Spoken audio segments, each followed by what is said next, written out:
I think that the single most profound human need is the need to genuinely connect, to be yourself in a relationship.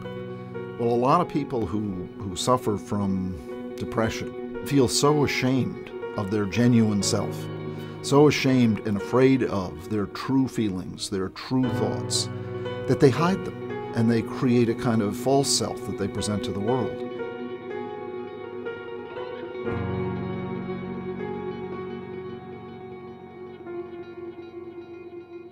I had always felt there's something really defective about me. I didn't know why this was.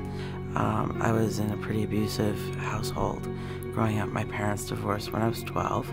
I moved to Boston when I had just turned 16 and started at the Massachusetts Institute of Technology. And that was actually my first experience learning that other people had the same feelings that I had. That is, desperation,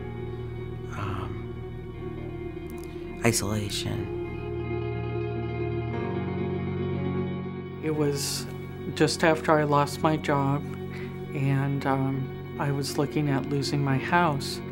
I was at my lowest point then, and I knew if something happened to me that my ex-husband would be willing to take the kids, and I started to think they would be much better off with him than me. I remember we found a suicide note and it was ripped up in the trash, and we pieced it back together, and it said, "I have no hope. No one can save me." At the end of my sophomore year, at the beginning of my junior year, I went to an annual 3-day party at my dormitory and took some LSD, and at that point my world started to fall apart. Something went very wrong, and the feelings which had been really subdued or suppressed came out really powerfully, and I became acutely suicidal, and I thought there was really no one to support me. I felt really strongly like I wasn't going to make it to 21. So one day, with the thought that I would drive off a bridge that I knew of, I took off in my car. I had written a note at home telling them what I was going to do and telling them that I loved them very much, but I just couldn't continue on the way I was going.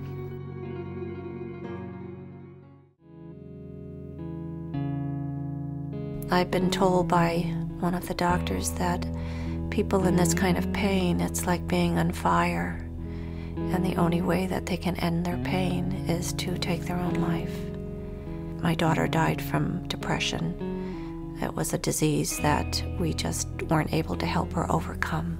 And I try to think that way all the time. That's the only way I can live with it.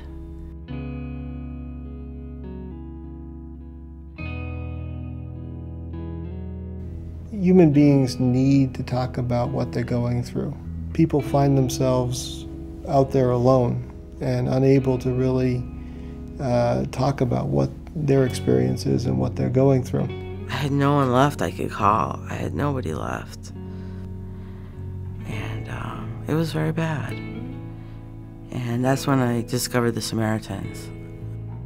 We serve the people who are all alone, the people who don't have anybody else to turn to, the people that are ashamed and hiding. Well, after my daughter passed away, I was in such excruciating pain, I didn't know where to turn.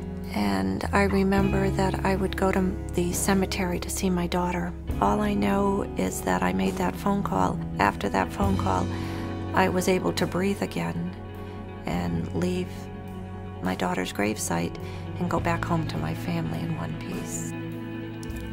For some reason, I pulled over to the rest stop just before the bridge, and I started to think about what I was intending to do. And for some reason, probably because I had spoken with the Samaritans before, I gave them a call. The great thing about Samaritans is you can just pick up the telephone. You could probably do that much and get another voice and just say, why bother? Just say what you're feeling.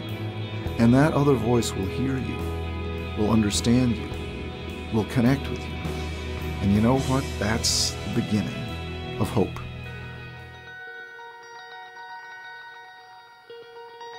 All I wanted was somebody to listen, and what I got was somebody who listened without judging. The hope with every call is that the caller can, first and foremost, feel some relief. Many of the callers are in tremendous pain. She asked, "Can you give me a minute of your time?" So I did. And she asked a little bit about me, and I told her about the kids and my dogs, and I told her a little bit about the situation that I was in. And next thing I knew, I was having a conversation with Sue, and Sue said, "Lori, you've given me 5 minutes, and I want to thank you for giving me your time. Would you give me 10 more minutes?" And by that time, I had built up a rapport with Sue, and I thought, yeah, I can give her 10 more minutes. What's 10 minutes to eternity? Central to all of what Samaritans does, in a sense, is helping people find their voice, to be able to articulate what their experience is without it being judged. I went to a safe place a few times. I met other people there, mothers and sisters and sons that had lost parents, and I found that was a real blessing to be with people. Nobody can understand this, what we go through, unless you've really gone through it. And then after that 10 minutes, Sue said to me, "You've given me 10 minutes of your time, Laura. Would you consider turning around?" No, I'm not going to do that. I've got it all set up at home, I thought to myself. I said, "Sue, I can't go back home. There's nothing to go to." And Sue said, "Laura, do you know how much children need their mother?" And I thought about it. Because of Sue's gentle guidance, the next exit, instead of driving over the bridge, I turned around and I drove home. Everybody needs somebody to talk to. We can't go through this alone. I think in the support groups, it's the individuals that really help each other the most. There's nothing more healing than feeling understood and understanding someone else. It's beautiful, it's powerful, and it's unique.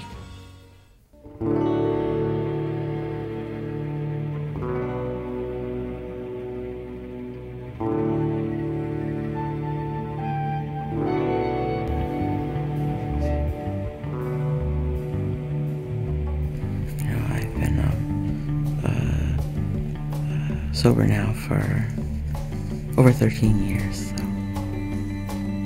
and in recovery from depression and post-traumatic stress disorder for 20 years.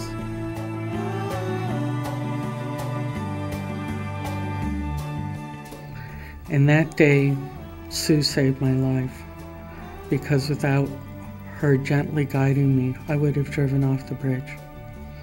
This is a life-saving, life-changing service. I bring one red rose to her grave. That's what I do on Valentine's Day. That helps me to survive, I guess.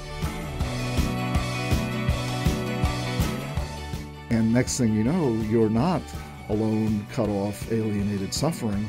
You're contributing and being real, different, unique, as we all are, and honest, real. And that's the greatest feeling in the world. If we can just stop one family from suffering like this, it's worth everything that we do in the Samaritans save people every day.